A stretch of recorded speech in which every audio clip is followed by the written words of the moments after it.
Hey guys, what is up? It is me, Pagey here, once again with another video on Legends of Tomorrow Season 2. Now this is going to be my review for Episode 6 of Legends of Tomorrow Season 2, otherwise entitled Outlaw Country. But before we get into anything else, there will be spoilers within this review, so if you have not watched the episode, you might want to go watch it, then I'll come back to this video after you have done so. Now first off, how good was it to be back in the Old West?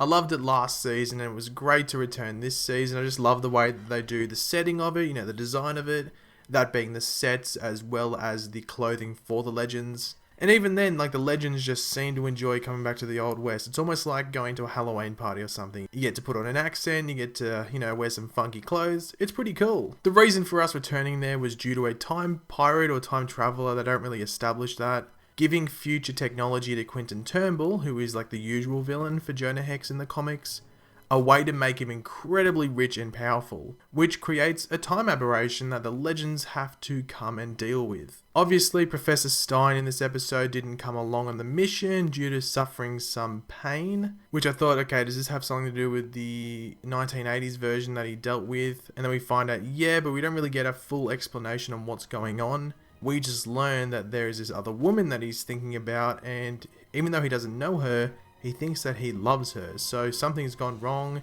and yeah, this is a lesson. Don't mess with your younger self. And it's even worse for Professor Stein because he's so much older than everyone else. When they go back to the 1980s, he's an adult there. So just a little tinker with him and it snowball effects up until this present time, and yeah, there can be a lot different. Along with coming back to the Wild West, it was also great to see Jonah Hex back as well. I think the producers of Legends of Tomorrow said that Jonah was the character that fans wanted to see back the most, in regards to single episode guest stars from last season. Obviously a lot of people want Captain Cold back as well, but apart from him, Jonah was the top character apparently. Which I got to agree with, Jonah Hex is a lot of fun. It was an interesting reveal that the mineral or substance that the time traveler was looking for was actually dwarf star alloy, which is the power source for the Atom suit, and it is how Quentin Turnbull became so powerful. Now I did think it was pretty funny that Heatwave and Quentin Turnbull got along so well,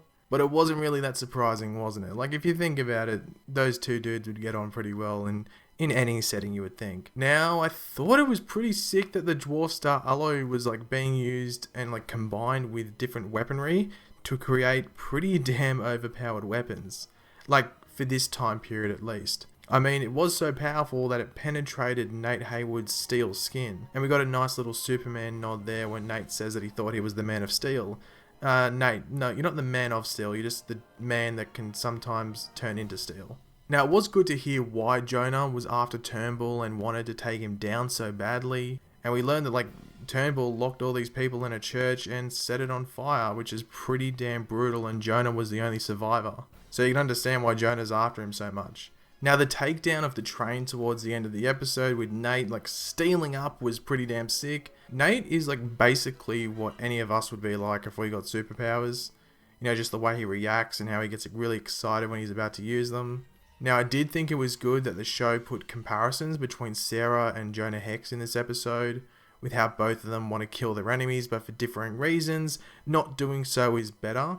Obviously, in regards to Sarah, it's more of a thing about affecting time, but in regards to Jonah, it can be more of a morality thing. It was cool to see the suit for Citizen Steel at the end of this episode that Ray Palmer had built, which will first be used in Where the Legends Are Going Next, which is 2016, to help take down the Dominators in the 4-night crossover. Speaking of that, next week there is only episodes of Supergirl and Flash. I've had a lot of people asking me, so no Arrow and no Legends, and then the following week after that is the crossover week, so not long until we get this awesome event to happen and just blow our minds.